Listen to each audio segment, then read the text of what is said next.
सावधान। इडमोऽर्हन्ताडम्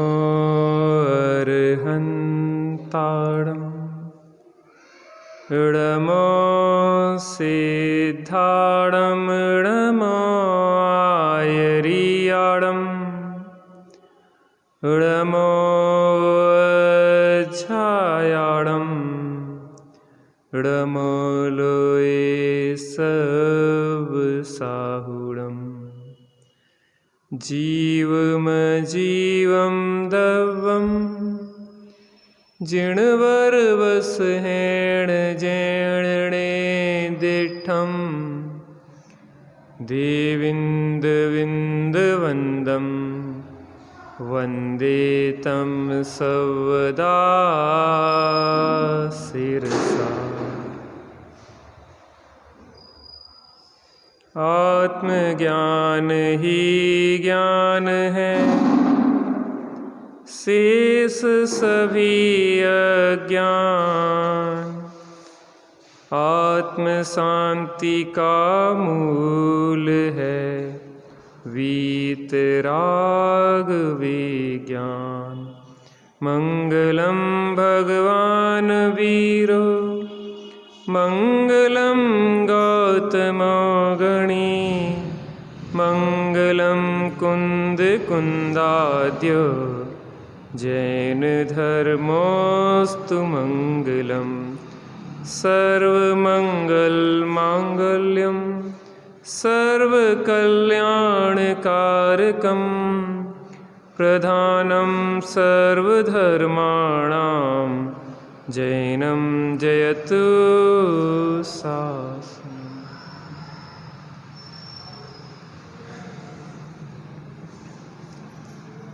अपनी चर्चा पंडित बाबूलाल जी दिल्ली द्वारा लिखित एक बहुत सुंदर पुस्तक है, जिसे जैन धर्म कहें, परमात्मा होने का विज्ञान कहें, या भगवान बनने की विधि कहें। अति संक्षेप में बहुत सुंदर ढंग से यहाँ पे चर्चा की है। सर्वप्रथम यहाँ पे बताया है कि प्रत्येक जीव में बीजभूत परमात्मा है, अर्थात वो कोई भी जीव हो, चाहे वह निगोदिया ही क्यों ना हो, परमात्मा बनने की ताकत तो उसमें भी है। भरत के 923 पुत्रों के बारे में आता है कि वो निगोद से निकले और मनुष्य पर्याय धारण की, और दो प्रकार का कथन आता है।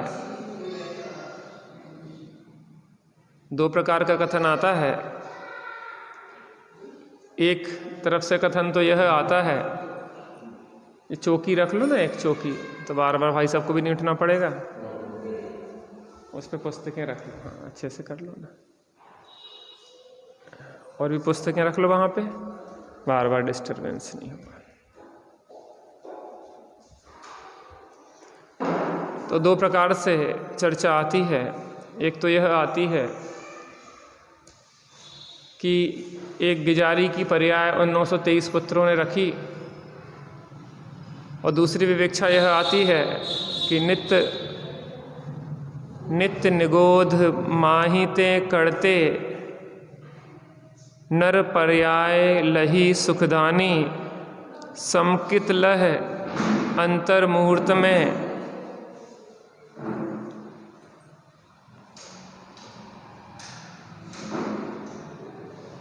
अंतर मुहूर्त में ही मुक्ति को उन्होंने प्राप्त कर लिया। गिजारी का ऐसा होता है कि गिजारी एक साथ इकट्ठा एक समूह बना लेती हैं और उस झुंड में बनी रहती हैं, एक दूसरे से चिपक के एक झुंड बना लेती हैं। तो ऐसा आता है कि वो 923 गिजारी जो जीव थे वो एक साथ थे, और किसी हाथी आदि के पैर या मनुष्य आदि के पैर के नीचे आ गए और वो मरण को प्राप्त हुई है। फिर उसके बाद वो भरत चक्रवर्ती के पुत्र हुई है। दूसरी विवक्षा ये आती है कि नित्य निगोद माहिते करते, नर पर्याय लही सुखदानी और समकित लह अंतर मुहूर्त में शिवपुर बरी मोक्ष सुखधानी। तो ये वाली भी एक अपेक्षा आती है कि उनने कोई बीच में पर्याय नहीं रखी, सीधे निगोद से निकले, भरत के 923 पुत्र बने और सीधे बोले नहीं।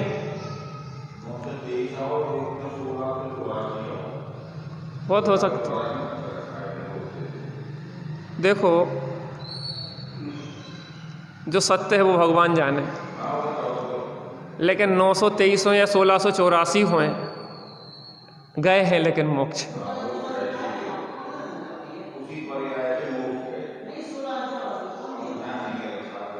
चलो आओ है, उसमें कोई विरोध नहीं है, सिद्धांत में विरोध नहीं आना चाहिए। 1684 हो 16084 हो, इन चीज़ों से ज़्यादा फर्क नहीं पड़ता है। जे बात है इतना सा समझना है कि प्रत्येक जीव में वो बीजभूत परमात्मा है और वो कब अपनी परमात्मा शक्ति को प्रकट कर ले कुछ कहा जा सकता नहीं है। एक बात और विचारनी होती है कि नित्य निगोद में कौन से संस्कार पड़े होंगे। अच्छा, आप चौकी रख लो ना। नित्य निगोद में कौन से संस्कार पड़े होंगे, एक बात। दूसरी बात, वो बोले नहीं जन्म से। क्यों नहीं बोले? क्योंकि पैदा होते ही से तो कोई संस्कार पड़ नहीं गए। 8 साल में सम्यक दर्शन प्राप्त करने की योग्यता है। गर्भ से लगा के 8 साल माने बाहर के 7 साल 3 महीने मान लिए जाएं, 7 साल 3 महीने पैदा हुए हों तब वो सम्यक दर्शन प्राप्त कर सकते हैं। और जब पैदा हुए तो बच्चा तो 1-2 साल में कितने बोलने लग जाता है? हाँ? कितने बोलना शुरू करता बच्चा? 1 साल में बोलना शुरू कर देता है। तो क्यों नहीं बोले? तो इन सब का उत्तर एक ही आता है कि उनकी ऐसी ही योग्यता थी। देखो, कई बार अपन विचार करते हैं कि हम बहुत पुरुषार्थ करते हैं फिर भी काम क्यों नहीं बनता, और कुछ लोगों का अल्प पुरुषार्थ में ही काम बन जाता है। लोक में ही देखते हैं ना कि कोई व्यक्ति पूरा जीवन संघर्ष करते हुए निकल जाता है और पैसा नहीं कमा पाता है। जो भी काम करता है नुकसान, जो भी काम करता है नुकसान, जो भी काम करता है नुकसान। मेहनत बहुत की लेकिन कोई लाभ नहीं। और कोई व्यक्ति ने कुछ नहीं किया और बैठे बिठाए उसको लक्ष्मी लक्ष्मी लक्ष्मी की व्यवस्था हो गई। देखो, प्रथमान योग में इसकी घटना चक्र के बारे में आता है। वो अकृत पुण्य था ना, अकृत पुण्य। बहुत प्रयास किया, बहुत धंधा व्यापार किया, सब कुछ किया, लेकिन उसके भाग्य में कुछ नहीं था पुण्य, तो लाभ की जगह उसको हानि ही होती रही। और एक धन्य कुमार, उसी का अगले भाव में जीव, कि जहाँ जाता था नाल गाड़ने गए उसकी, तो वहीं पे स्वर्ण राशि निकल गई। टूटी खाट खरीद ले आया, सो वहीं पे हो गया। हल चला रहा था तो उसी में निकले आई धनराशि। तो ये सब कुछ व्यक्ति की पूर्वोपार्जित उदय के अनुसार व्यवस्थाएं बनती हैं। लेकिन भरत के 923 पुत्र के बारे में तो ये है कि बस उनकी काल लब्धि, अब काल लब्धि बलते दयाल, उसमें तो प्रमुख एक चीज है कि अब उनकी मोक्ष जाने का समय पक गया था, सुबह चले गए। लेकिन हमें काल लब्धि के भरोसे नहीं बैठे रहना, क्योंकि टोडरमल जी दूसरी विवक्षा कहते हैं कि पुरुषार्थ से ही मोक्ष प्राप्ति। क्या इससे प्रमादी होने की बात नहीं है। टोडरमल जी ने कहा कि पुरुषार्थ से ही मोक्ष प्राप्ति, कि मोक्ष जाओगे तो उसके लिए पुरुषार्थ करना होगा। काल लब्धि और भवितव्य तो कोई वस्तु नहीं। क्या माता? काल लब्धि और भवितव्य तो कोई वस्तु नहीं। जिस समय में काल काम हो जाए वो काल लब्धि, और जो काम हो जाए वो भवितव्य। अब वह क्या है? और अपने समय सार जी के कलश टीकाकार पांडे राजमल जी कहते हैं कि काल लब्धि आए बिना करोड़ों उपाय करने पर भी काम नहीं बनता। अरे 5 जो भी काम होता है उसमें 5 समवाय होते हैं, तो उन 5 समवाय पूर्वक ही काम होता है। तो कोई किसी समवाय की मुख्यता से बात करता है, कोई कहता है उपादानगत योग्यता जब तक नहीं आएगी, क्षणिक उपादानगत योग्यता, तत्समय की जो योग्यता है क्षणिक उपादानगत योग्यता, वो जब तक नहीं आएगी तब तक काम नहीं होगा। तुम लाख करते रहो। अब देखो निगोद से जो भरत के 923 पुत्र बन के जो जीव निकले थे, उनकी तत्समय की उपादानगत योग्यता आ गई थी। क्या आ गई थी? तत्समय की उपादानगत योग्यता आ गई थी, वो ये चले गए। और जब निमित्त की तरफ से कथन करेंगे तो भैया ऐसे सदनिमित्त मिल गए। कौन मिल गए? आदिनाथ भगवान जैसे समर्थ निमित्त मिल गए। हर किसी को थोड़ी ना मिलते, बड़े महाभाग्यवानों को मिलते हैं। तो भैया सदनिमित्त मिल गए, इसलिए तिर गए। आप बताओ, उनकी भैया होनहार भली आ गई थी। क्या आ गई थी? भली होनहार आ गई थी, इसलिए तिर गए। तो 5 समवायों में जब भी कथन किया जाता, किसी समवाय को मुख्य करके किया जाता है, किसी को गौण करके किया जाता है, लेकिन जब भी कार्य होता है वो 5 समवाय होते हैं। आपके यहाँ संतोष भाई साहब के साथ जो दुर्घटना घटी, क्या कहेंगे उसको पर? अरे कुछ भी तो नहीं थी ना परेशानी। रस्सी घड़े आ रहे थे, क्या कर रहे थे? और घड़े आते पीछे ध्यान नहीं दे पाया, वो जाल खुला और जाल में टकराया, नीचे गिरे। हम ये कह रहे अनहोनी हो गई ना। अनहोनी हुई कि नहीं हुई? अनहोनी तो होती ही नहीं है जगत में, होनी होती है। जो होता है वह होने दो, होनी को स्वीकार करो। लोग कहेंगे कि वो जाल खुला क्यों छोड़ दिया? क्यों छोड़ दिया भाई साहब जाल खुला? क्योंकि भाई साहब उनका आयु कर्म क्षय हो गया था। वो जानबूझ के खोला गया। पंडित जी कैसी बात कर रहे हैं? अरे जब जो कार्य होना है जिस निमित्त से, तो वैसे ही तो होगा, दूसरी विधि से कैसे हो जाएगा? उन्हें उसी जाल के माध्यम से ही उनका आयु क्षय होना था ना। तो वो प्रकृति ने व्यवस्था जानबूझ के मिलाई कि जाल को खोल दो भैया। अब रस्सी को घड़े आने की क्या जरूरत थी? नहीं, उसी निमित्त से होगा कि रस्सी को घड़े आएंगे वो।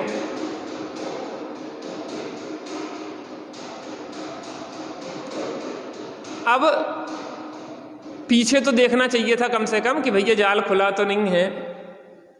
अरे आगे चलता है आदमी कि पीछे चलता है? जो कैसे उल्टी चल रहा है? नहीं, उनकी ऐसी ही आयु क्षय होना थी, तो उनकी बुद्धि भी ऐसी चली। बुद्धि भवितव्य अनुसारणी होती है। उनकी बुद्धि भी ऐसी चली कि झड़े आ रहे हो, पीछे जार चल रहा है।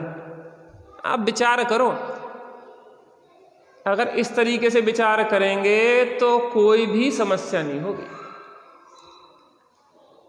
हम बदलने का प्रयत्न नहीं कर ले, ऐसा कर लेते तो ऐसा हो जाता है, अच्छे डॉक्टर को दिखा लेते, इसको वैसा कर लेते, उसको वैसा कर लेते, ऐसे चले जाते। अरे कुछ नहीं होता भैया, ये तो सब बाहर की निमित्त की उपचार की बातें हैं। जो होने योग्य होता है, जो होने योग्य होता बस वो ही हो रहा है। स्वयमेव इस जगत का सब काम हो रहा।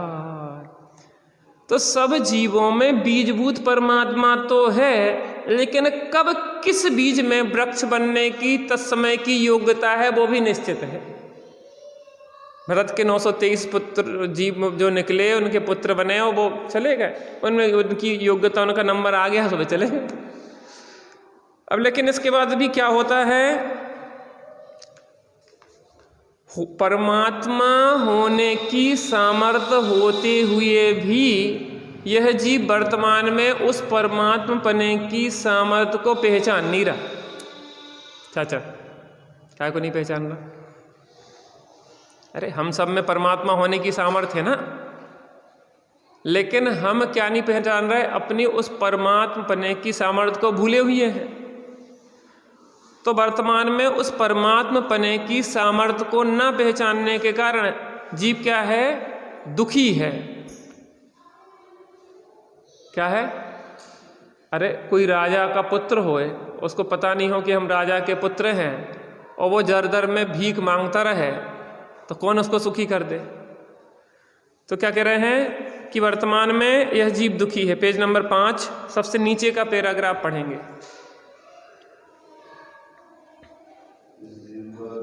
इस जीव का दुख कैसे दूर हो, इसके लिए जिस विज्ञान का आविष्कार हुआ उसी का नाम धर्म है।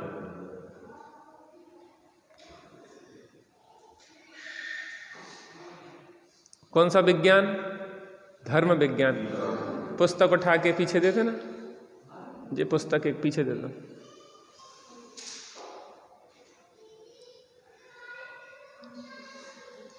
किस जीव का दुख दूर हो?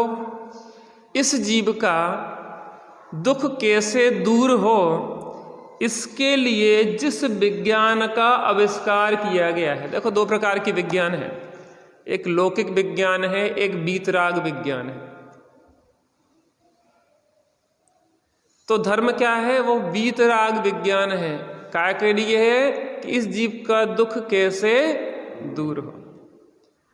जीव दुखी है, यह बात तो प्रत्यक्ष सिद्ध है।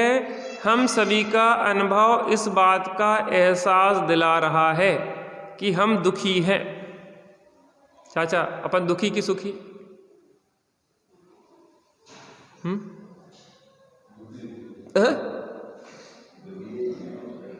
पूरे दुखी कि पूरे सुखी?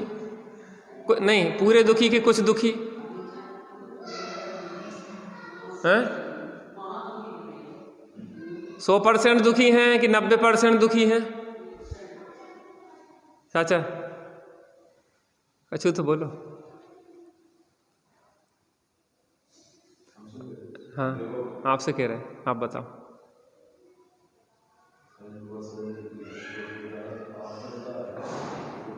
देखो देखो, ये ऐसा सर्वथा नहीं है। मिथ्यात्व और अनंतानुबंधी अगर है तो 100% दुखी ही चल रहे हैं। लेकिन जिसके मिथ्यात्व अनंतानुबंधी चले गए हैं, लेकिन वो दुखी तो है, लेकिन उतना दुखी नहीं है जितना अज्ञानी है। ऐसा अगर 4 विभाग किए जाएं कि अनंतानुबंधी गई तो 25%, और प्रत्यक्षान गई तो 50%, प्रत्यक्षान गई तो 75% और संजुलन गई तो 100% सुखी। तो अगर हमारे मिथ्यात्व और अनंतानुबंधी चली गई है तो हमारे जीवन में सुख की कणिका प्रकट हो गई। क्या प्रकट हो गई भाई साहब? सुख की कणिका प्रकट हो गई है। 100% वो दुखी है कि जो पूर्ण अज्ञानी है, मिथ्यात्वी है, और 100% वो सुखी है जिसने समस्त विभावों का अभाव कर दिया है। एक उस पार है, एक नदी के इस पार है, और बाकी बीच में है। किसी ने नदी को 25% पार कर लिया है, किसी ने 50% पार कर लिया है, किसी ने 75% पार कर लिया है। तो 3 जो जीव हैं वो बीच नदी में है, और एक इस किनारे खड़ा है और एक उस किनारे खड़ा है। तो वर्तमान में जीव दुखी 100% जो है वो है मिथ्या दृष्टि, और सम्यक दृष्टि जितनी कसाएं हैं उतना दुखी है, और जितनी कसायों का अभाव हो गया उतना सुखी हो गया। तो क्या कह रहे हैं? हम सभी का अनुभव इस बात का एहसास दिला रहा है कि हम दुखी हैं।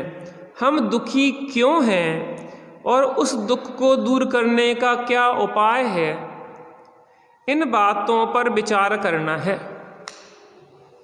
किन बातों का विचार करना है?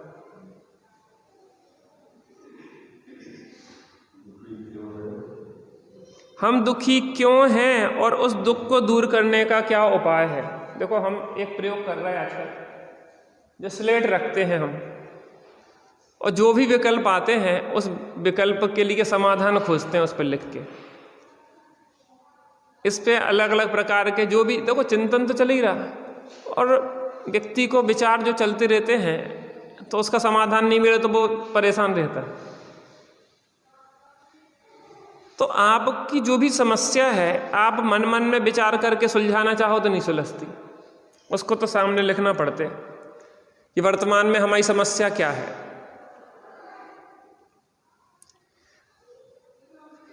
तो हमें लगा कि यार देखो इतनी देर तक लोग नहीं आए, एक विचार चला तो हमने इस पर लिखा कि स्वाध्याय अपने लिए किया जाता है।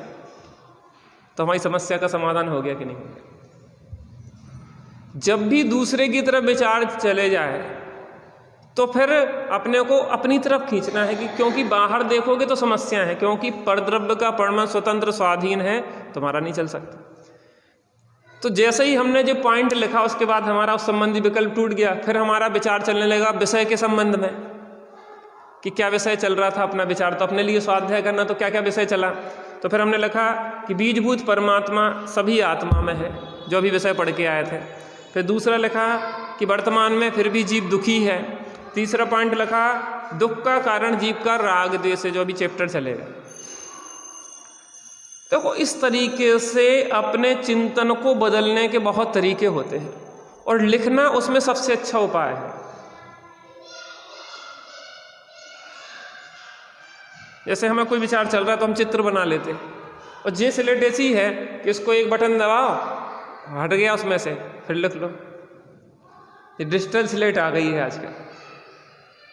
हर चीज़ का प्रयोग होता कि नहीं होता। हम भी मोबाइल रखते हैं, एंड्रॉयड मोबाइल भी रखते हैं, लेकिन इसका उपयोग करते हैं रिकॉर्ड करना है, जो भी काम करना है उसको भेज देते, कितने सारे लोगों को एक अच्छा विषय मिल जाता है।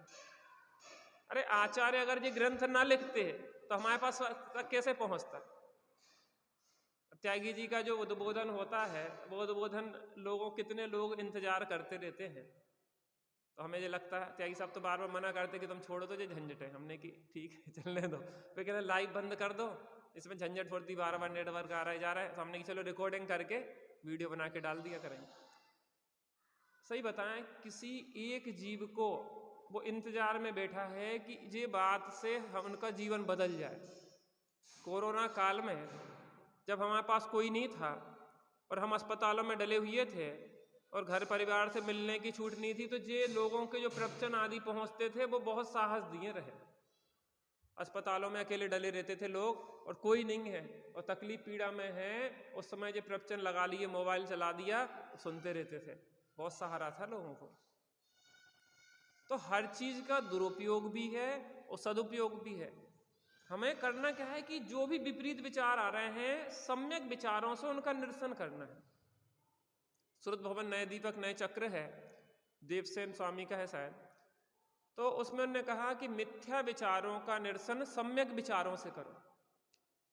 विचार चलते रहते, देखो ऐसा नहीं है कि विचार श्रृंखला रुक जाए, तब रुकेगी जबकि स्वरूप की में स्थिरता होगी, तो अबुद्धिपूर्वक चलेंगे, चलते तब भी रहेंगे। स्वरूप अनुभव के काल में स्वरूप स्थिरता है, लेकिन विचार श्रृंखला अबुद्धिपूर्वक चलती रहेगी। तो इस चीज को हमने प्रयोग किया और हमें इससे लगा कि अपन जैसे ही विचार चला अपन उठाई उस संबंधी पॉइंट। फिर उसके बाद एक और विचार लिखा हमने कि जो भी परिस्थिति हो सकारात्मक विचार रखें। जो भी परिस्थिति चल रही है सकारात्मक विचार रखें। फिर हमने भाई साहब को फोन किया, भाई साहब टाइम हो गया। फिर भाई साहब को फोन किया हमने कि भाई साहब टाइम हो गया, आज अपन स्वाध्याय करें। हम इतना समय अपने लिए चिंतन चले इसलिए अपन बैठ रहे, किसी दूसरे के लिए तो कुछ कर नहीं रहे। तो हम किसी पे एहसान थोड़ी ना कर रहे। देखो श्रीमद जी ने एक बात कही कि अगर साधर्मी नहीं हो तो हम किसके सहारे जिए। आप हमारे प्राण हैं, श्रीमद जी कहते थे। क्योंकि जो भी विचार चलता है, चिंतन चलता है, साधर्मियों से वो बांटते हैं आपस में। आपका आप आराधना में जो महसूस कर रहे हैं वो आप अपने विचार हमारे पास रखते हैं, हम अपने विचार रखते हैं, परस्पर में चर्चा। मनुष्य एक सामाजिक प्राणी है, उसको लोगों का समूह की आवश्यकता पड़ती। आदमी सोचत ना कि हम तो अपना कल्याण कर लेंगे, ऐसे नहीं होता। टोडरमल जी ने लिखा कि साधर्मियों को तो परस्पर वार्ता ही चाहिए। एक दूसरे की सहयोग समाधि में सहयोगी होते हैं। 48 मुनिराजों की जरूरत उन्हें पड़ती है जिनका पूरा जीवन धर्म ध्यान में लगता है, महामुनि राजों का। हम सोचें कि हम तो अपने हिसाब से सब कर लेंगे, ऐसा नहीं होता। अरे एक दूसरे के सहयोग से काम होता है। तो सकारात्मक विचार कैसे करें, इसको अपन नए नए प्रकार से प्रयोग करते रहें, चिंतन करते रहें, क्योंकि जो भी हमारा विचार चलता है उससे कर्म बंध होता रहता है। वर्तमान में भी दुखी होते हैं और आगे के लिए दुखद कर्म का बंध भी होता रहता है। इसलिए उस विचार को, जो दुर्विचार चल रहा है, उसकी लिंक जल्दी तोड़ो, और जो उसके लिए विज्ञान निर्मित किया गया है उसका नाम है धर्म। जो जिन वचन है जी क्या करते हैं, आपकी चिंतन धारा आहार, भय, मैथुन और परिग्रह जो 4 संज्ञाएं हैं उस और जीव का उपयोग दौड़ता है। तो उस दौड़ते हुए उपयोग को ब्रेक लगाने के लिए ये जिनागम है। 4 संज्ञाएं जीव में निरंतर चलती रहती हैं। क्या चलती रहती हैं? 4 प्रकार की जो संज्ञाएं हैं वो जीव में निरंतर चलती। आहार, भोजन करने संबंधी, भय, मैथुन, परिग्रह, संग्रह संबंधी, चींटी भी परिग्रह जोड़ती रहती। अब उनको किस प्रकार से अपने उपयोग को वहां से हटा के उपयोग को पंच परमेष्ठी में, जिनवाणी में, भक्ति में लगाएं या स्वरूप में लगाएं, यही तो पुरुषार्थ है। तो क्या कह रहे हैं, हम दुखी क्यों हैं और उस दुख को दूर करने का क्या उपाय है, इन बातों पर विचार करना है। तो अच्छा 2 चीजें कौन कौन सी, हम दुखी क्यों हैं और उस दुख को दूर करने का क्या उपाय है। क्या कहा, हम दुखी क्यों हैं और उस दुख को दूर करने का उपाय क्या है। क्यों और क्या, हम दुखी क्यों हैं और उस दुख को दूर करने का उपाय क्या है।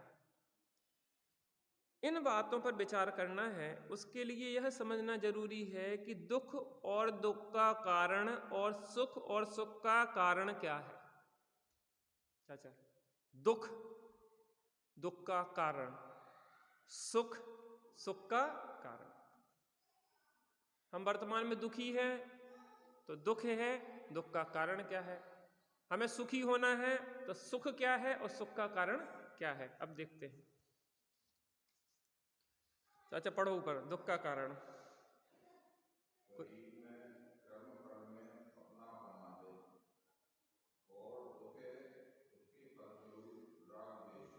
देखो अपन दुखी हैं, क्यों दुखी हैं, क्योंकि शरीर में अपनापन है।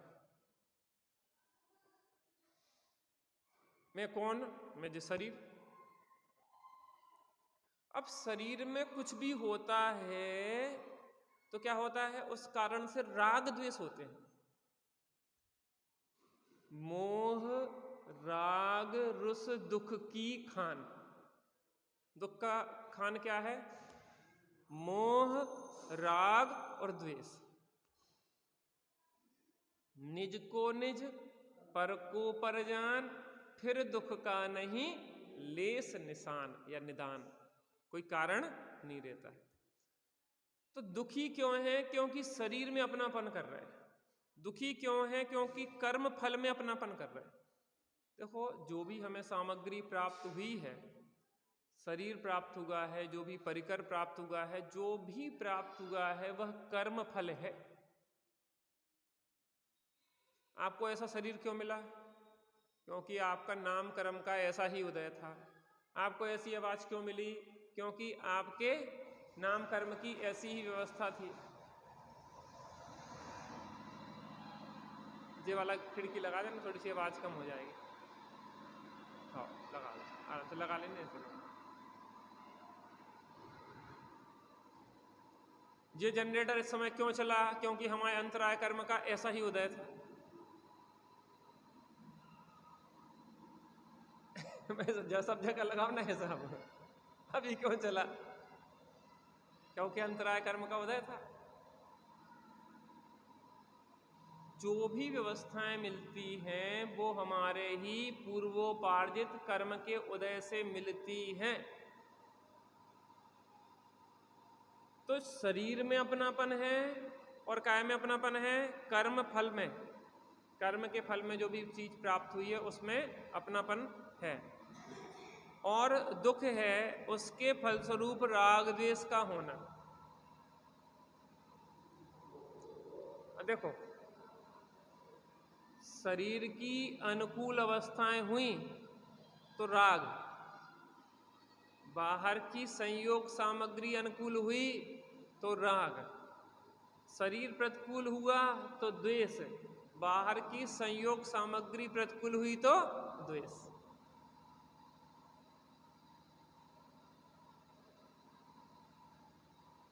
और सुख का कारण क्या है? चाचा आप पढ़ना, सुख का कारण।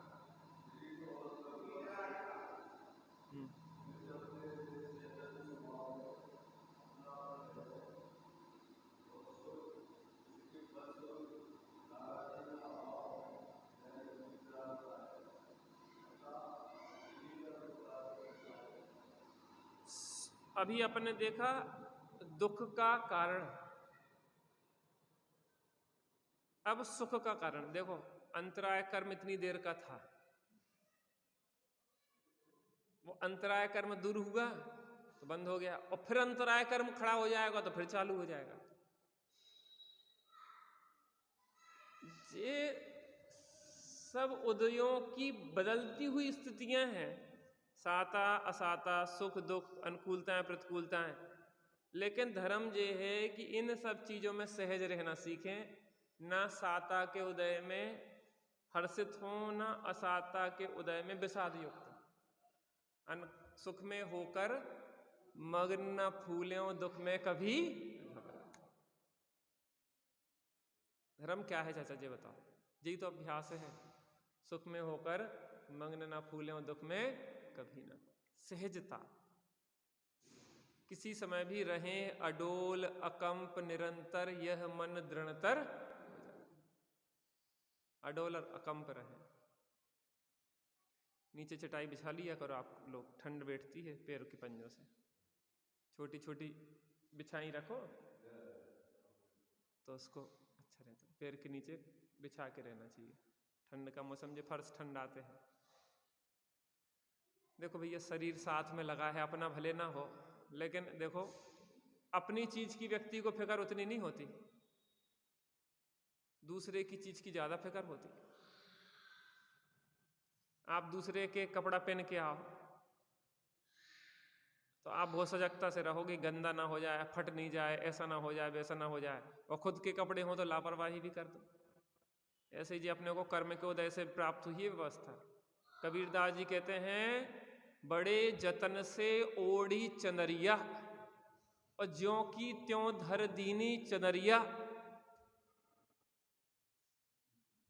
जो चादर प्राप्त हुई है शरीर की, हमने इसको बिगाड़ा नहीं है, हमने बहुत यत्न से ओढ़ी है, बहुत अच्छी तरह से रखा है, अपनापन बिल्कुल नहीं किया है, लेकिन हमने बहुत सेफ्टी से, जैसे कि दूसरे की चीज को आदमी सेफ्टी से रखता है।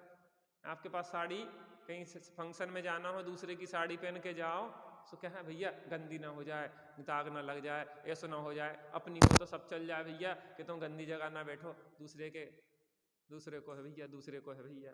ऐसे जो की को है, नाम कर्म को है भैया, इसको संभाल के धरो, इसको बिगाड़ो ना, खराब नहीं करो, गंदो नहीं करो, अभक्ष भक्षण करके उसको गंदा नहीं करो, विपरीत विचार करके गंदा नहीं करो भैया। ये सब कर्म के उदय की व्यवस्थाएं हैं। कर्म के उदय को अपन ईमानदार व्यक्ति है, जो कि त्यों लौटा दियो, खराब करके ना दियो। जब तक भैया कर्म के उदय को भी उपकार है, जब तक अपन को रहने तो तब तक वो कुछ ना कुछ सेटिंग शरीर मरीर वही तो देते रहते। और कर्म छोड़ के भी चले जाएंगे तो वो भी उपकार है। असिद्धत्व नाम का उदय चल रहा कर्म का अपना, और असिद्धत्व का उदय कब खत्म होता है? जब सब कर्म चले जाते हैं तो असिद्धत्व प्रकट हो जाता है। और असिद्धत्व कर्म का उदय का भी उपकार है कि नहीं है? तो असिद्धत्व कर्म का उदय टला और सिद्धत्व प्रकट हुआ, तो उसका टलना भी तो लाभकारी है। कर्मों से द्वेष ही नहीं करत रहो, वे भी व्यवस्था तो मिलाई रहना संसार में अपने। और बाद में छोड़ के चले जाएंगे तो जो भी उपकार है कि भैया चले गए, अब चलो, जब तक तो साथ में रहे, बाकी अब चलो बस ठीक है, तुम अपनी संवारो, हम अपनी संवार रहे। शरीर और कर्म फल से भिन्न अपने निज चेतन स्वभाव में अपनापन। दुख का कारण क्या बताया? शरीर और कर्म फल में अपनापन, और उसमें उसके कारण राग द्वेष का होना। और सुख का कारण क्या है? शरीर और कर्म फल से भिन्न अपने निज चेतन स्वभाव में अपनापन। क्या? शरीर और कर्म फल से भिन्न अपने निज चेतन स्वभाव में अपनापन सुख का कारण। और सुख उसके फलस्वरूप राग आदि का अभाव यानी वीतरागता।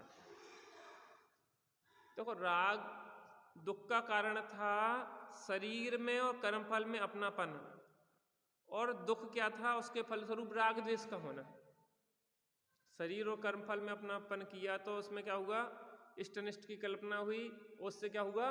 राग द्वेष हुआ, राग द्वेष से दुख हुआ।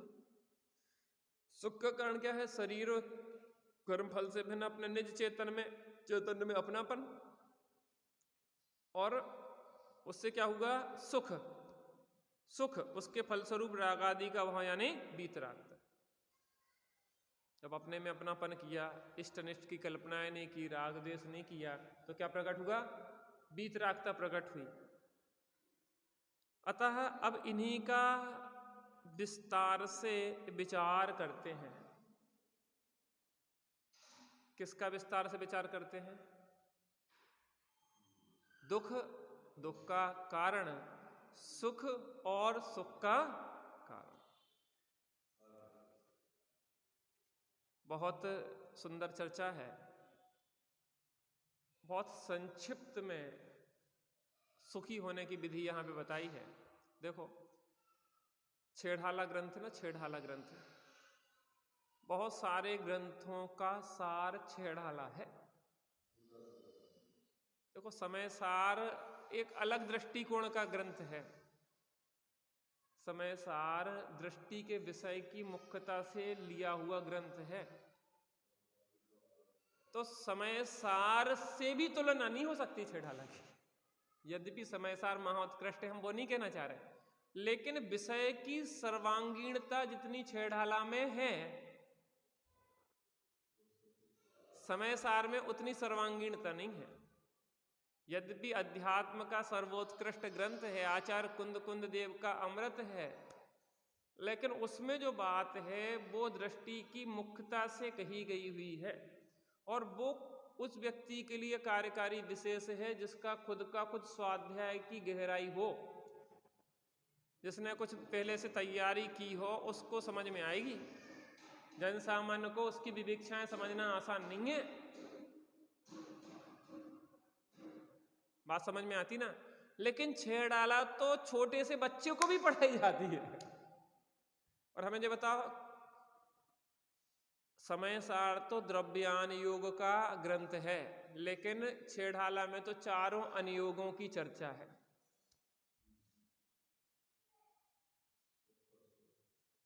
आप कहोगे प्रथमान योग की चर्चा कहाँ है?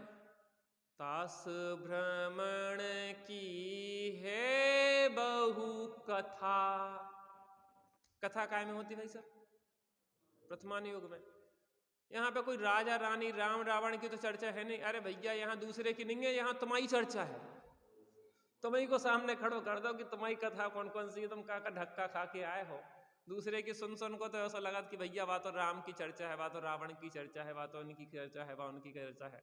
वे कह रहे कि तुम अपनी चर्चा अपनी कथा सुन लो, जिसे कुछ फायदा हुई दूसरों की चर्चा करवे से राग द्वेष होता है। ऐसे ही इस छोटी सी पुस्तक में बाबूलाल जी ने बहुत सुंदर संक्षिप्त चर्चा की है, और बहुत उपयोगी। देखो, अपने जीवन से जुड़ी हुई ज़्यादा। जैसे अपन को मोक्षमार्ग प्रकाशक जी है ना, मोक्षमार्ग प्रकाशक जी हमें इतना प्रिय क्यों लगता? क्योंकि हमारे जीवन में वैसी घटनाएं घटित होती हैं और वैसी फीलिंग्स हम गृहस्थी में करते हैं। तो टोडरमल जी ने जो बातें कही हैं, वो बातें हमें अपने जीवन के बिल्कुल नजदीक दिखाई देती हैं। मंदिर में बैठे रहते हैं और बातें करते हैं, जो जो जिस प्रकार की है, स्वाध्याय करते हैं तो औरों को सुना देते हैं, खुद कुछ ग्रहण नहीं करते। ऐसी चीजें हैं कि जो हमें बिल्कुल अपने से जुड़ी हुई दिखाई देती हैं, इसलिए हमें बहुत उसका विशेष चर्चा होती है। आचार्यों की बातें गूढ़ होती हैं, गंभीर होती हैं, और हमारी स्वाध्याय ना होने से उतनी बुद्धि ना हो तो समझ में नहीं आती है, लेकिन जो अपने जैसे साधर्मी होते हैं वो उस जीवन को जी रहे हैं, उनको प्रयोग को कर रहे हैं और आचार्यों की बात को ही सर्व को समझा रहे हैं। इस चर्चा अपनी इस परमात्मा होने के विज्ञान के माध्यम से यहाँ चल रही है, क्रमशः अपन इसकी चर्चा करते रहेंगे। अभी अपना समय हो गया है।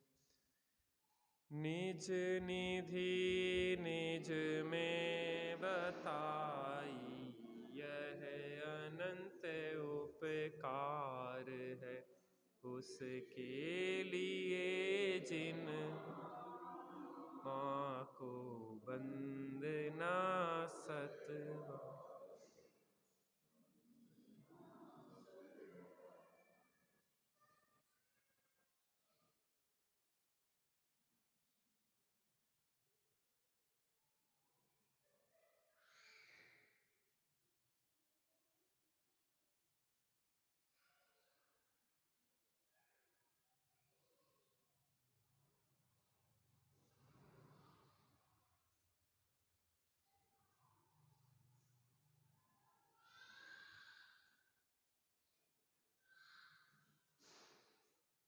द्वादशांग जिनवाणी माता की जय। महा